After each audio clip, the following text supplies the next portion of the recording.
today's episode of PJ and the Beard, we're going to be taking a look at a guitar. But before we get into that guitar, I'd like to ask you to consider subscribing to the channel, clicking on the notification bell. That way you know what we're up to. Your interaction with us helps us engage great people in the industry. And in this case, we went to the Zzounds library one more time. Right. And we grabbed a guitar.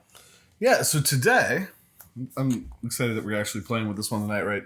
We grabbed from Zzounds, they sent us, let us borrow the Gibson SG Junior, and I'm just gonna try. Every time we've had this on the channel, like just to try and see if we can't somehow, hopefully that light catches it just right, so you can just see how gorgeous this thing is. There's an affiliate link down in the description. You know, that helps us out a little bit, but more importantly, they've been so helpful sending us stuff. We do want to send you back to them if you're interested. Because like they're being very supportive, right? So this is a Gibson SG Junior. We're PRS guys a lot of times, and so we like a fancy top. We like a nice looking guitar. This is just a solid mahogany piece of wood, but man, it's really nice. It's got a lot going on. Right, I think it's just as nice as some of the real flamed or the real, whatever tops that we see sometimes. So, how's it sound? I think we're going to find out. Right. So, there's two clips that we did playing together, passing the guitar off between the two of us. Let's jump into that first clip right off the bat here.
So before we break down that clip, just want to say I was playing the Epiphone Firebird and the newly acquired MXR Duke of Tone. We plan on shooting a video on this. We plugged it in for the first time tonight. First time I touched it was for that clip. More to come on that. So back to this guitar. It has one pickup, one volume, one tone. Could appear to be limiting, maybe, on first blush, but that's why we want to break down this clip, because the Beard used many parts of that to coax different sounds out of it. Yeah, I mean, if you've been following the channel at all, you like wide open. You like pickups, right? You like pickups wide open, multiple pickups. Let's play all three pickups at the same time, whatever. One pickup would be, well, when we have all these guitars with two pickups or three pickups, why would you ever go to one? And the analogy I was talking to PJ earlier, I was like, sometimes you got a nice big pedal board for every Sunday morning where we play. You got all that stuff in front of you. And then sometimes I go to the blues jam and I take an overdrive and a delay pedal and I set them on the amp. I don't touch them or the amp the rest of the night. Just crank the amp way up, crank those up, whatever, and then volume knob, tone knob all night long. And the reason I'm saying that is there's like you're freeing, like you feel free, maybe with nothing on the floor. It's just you and your fingers, and that feels so good. And then I've found that same sense of freedom sometimes plugging in a one pickup guitar, right? Like there's just a sense of freedom. Like there's not a whole lot of I guess less options, means more. I don't even know how to describe it. Just changes your approach. Yeah, somebody will know what I'm talking about in the comments. See if you can explain it better than me. But I guarantee somebody will know what I'm talking about. So you have a volume knob and you have a tone knob, but man, there's so much you can do with that on a one pickup P90 style, junior style guitar. So I guess to start, let's just play a couple chords, clean sound, and I'm going to roll the volume up and down a little bit, and then I'll roll the tone up and down a little bit. We were joking the tone knob's kind of like neck. Roll back a little bit, you get the middle. Roll back a little more, you get the bridge. You'll see what I mean, hopefully. All this through the Tyler JT22 and the DLS Echo Tour. So, all the way, wide open to start.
So you can get the tone back so far, it gets kind of like you'd expect the tone all the way back. But as you roll it, it tames it out a little bit. And then one thing we noticed too, where you're playing. Sure. Like if I do that same thing, kind of playing where I normally do, and then do it again and play right over that pickup with everything wide open. If I can find the knobs.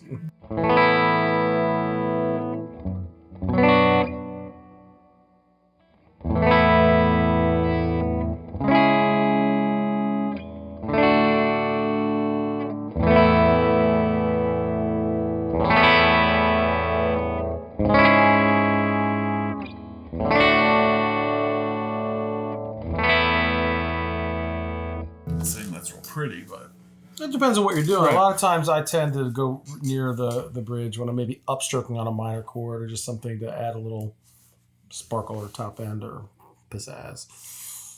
So just another tool to use on a guitar that may appear to be limiting with just one pickup. And then when you throw the drive on it, I think you get like when I just did that, right? So we rolled the volume knob back. It didn't clean up. It was already clean. It just got a little quieter, lost maybe some of the top end or whatever.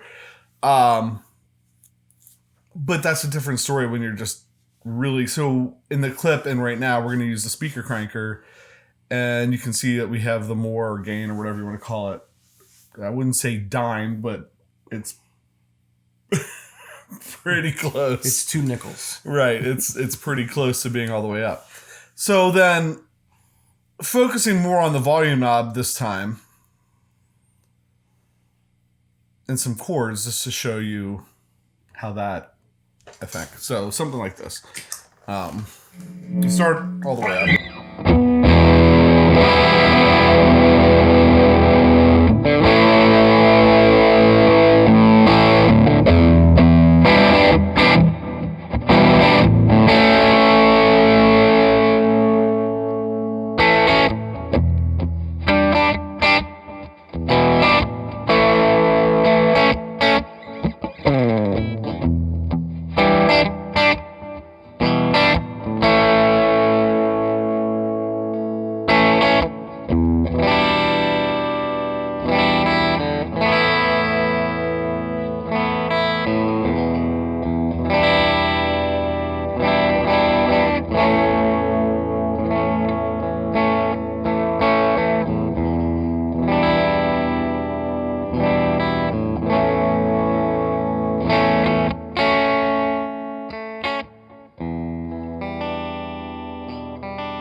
it's a thing, and you just have to play around with that. Single note stuff, maybe not a rip, but just real quick. Squeaky chairs and single notes. Yes. It's the name of our new podcast.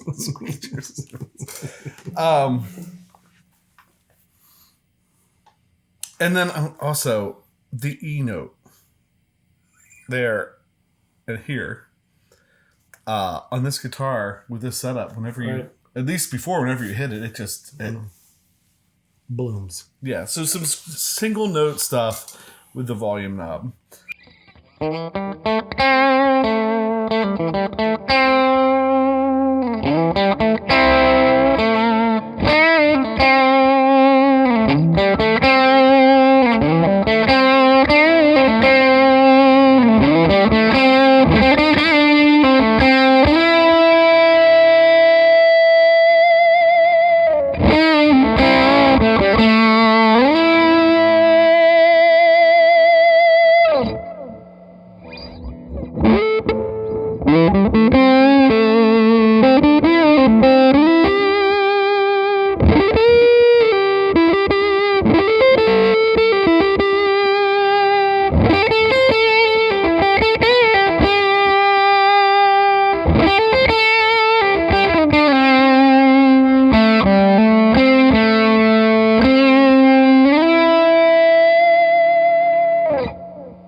It's like the sweet spot. It's like Santana approved.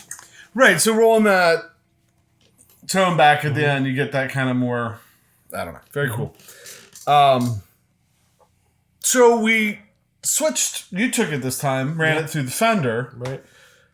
And the first time I had it in the speaker cracker, you had it in the... I had it in the MXR Duke of Tone. Again, I mentioned it earlier.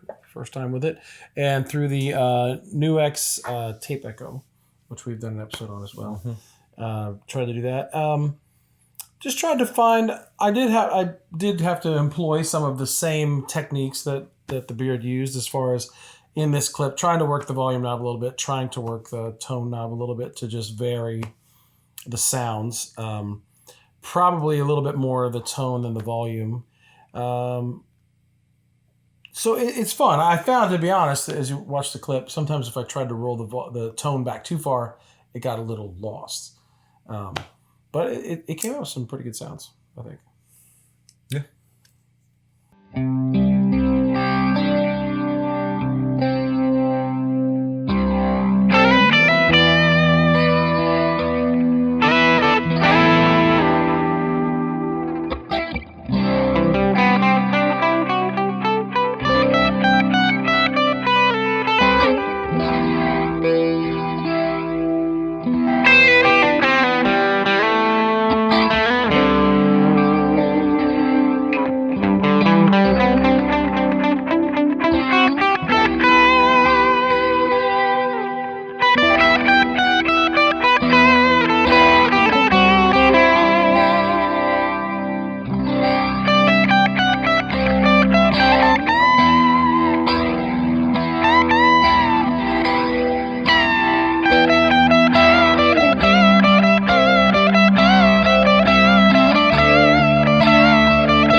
So coming out of that clip, I had picked up the Silver Sky from PRS. Still had the speaker cranker. Still had the DLS Echo Tour.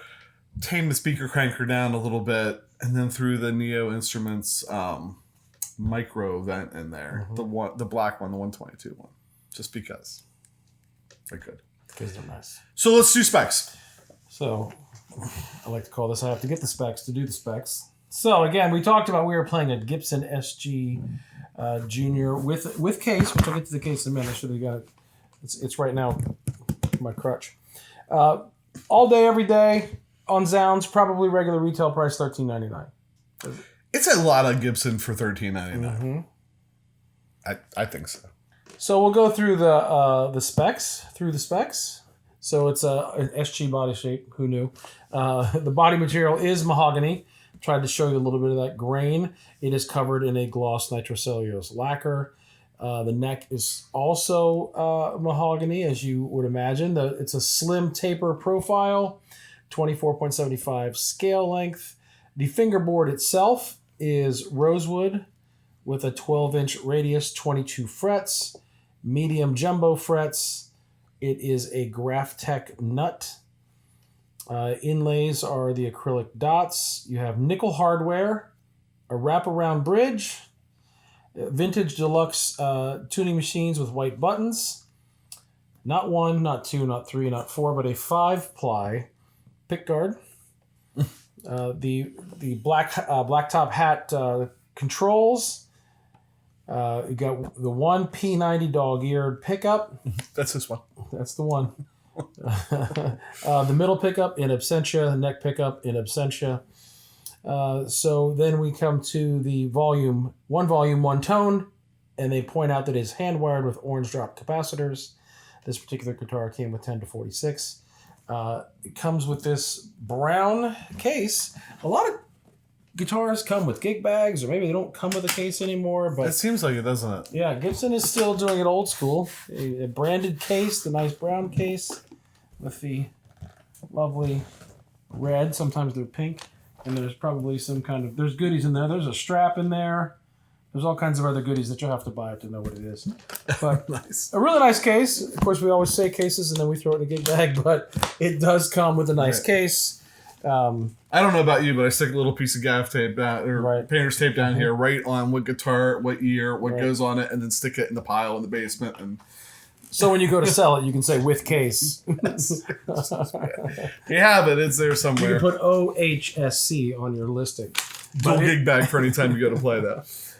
So very nice guitar. I guess the one thing we really didn't say is it's really interesting. The binding down the side of the neck really came across as almost like tortoiseshell. Like it looks like the way the grain down the side. Oh, the grain on the rosewood. Yeah, because it's not binding. It's just the outside of the rosewood. It looks fantastic. Right, because a lot of the rosewood now has those like streaks and stuff in them. There's some interesting videos out there on why that is. Taylor actually did a really interesting video on rosewood and the what's happening with it now. That's really interesting to watch. Fit and finish. We haven't seen anything. No. Now, we're not the most picky people. I know some people get out the black lights and everything else, but I haven't. I mean, nothing. So it's not you're not getting a bound body. You're not getting bound neck. You're not getting 2 pickups. You're not getting a lot of stuff. But I think what they did is they did it right. They put the, not the standard volume pot for me. Normally on a Gibson, the first thing I want to change is the volume pot. Right. If this were to stay here, I might still lean that way a little bit. There's a little bit of a... the taper's not quite what you... Yeah, is this on? It is now.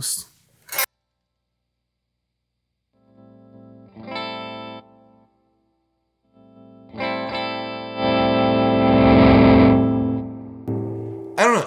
The taper's really good. There's a little bit of a gap there at the beginning where it's silent, but it's not like sometimes Gibson, you turn them, then it's like almost everything is there. Anyway, that's a whole... That's a whole another episode. It's a rabbit hole you don't want to hear me talk about. So, yeah, I mean, fit and finish looks great. I don't want it to go. Right. No lie. Yeah, it was really cool looking when we pulled it out. I was just like, really, that piece, mahogany, is really nice. I've had a lot of fun playing the Harley Benton. The Harley Benton Junior. And we wanted to try something that was maybe a step up from that and see if it was something that we would like enough or if we'd be happy with the Harley Benton. So you might see a video running this up against the Harley Benton. And we might go the other way because I have my grandfather's 65 just like this with a single P90 white, a lot of checking, and my 5-ply pickguard might be trying to pull up. But he has a 65 Junior. Never plays it. I don't know why. Because I always have misconceptions about one pickup guitars, and I need to change that. And tonight was part of it. Like, yeah. In the clip I played, I tried to coax some different things out of it. So I think, is that it? I think so. I think so. Always a big thank you for watching. Big thanks to anybody that's subscribing. Hit the notification bell, click the like button. Like Pat said, anytime you interact with the show, that helps us out, helps us make the relationships that hopefully continue, that allow us to continue to bring you cool stuff. That's the bottom line. That's what we're trying to do. And we take a lot of enjoyment out of playing that cool stuff we bring. That's right. So, it's not bad. Yes. With that, I'm PJ on behalf of the Beard. Reminder, no matter what you hear, you never have too much gear, even if you just get to hold it for a little while.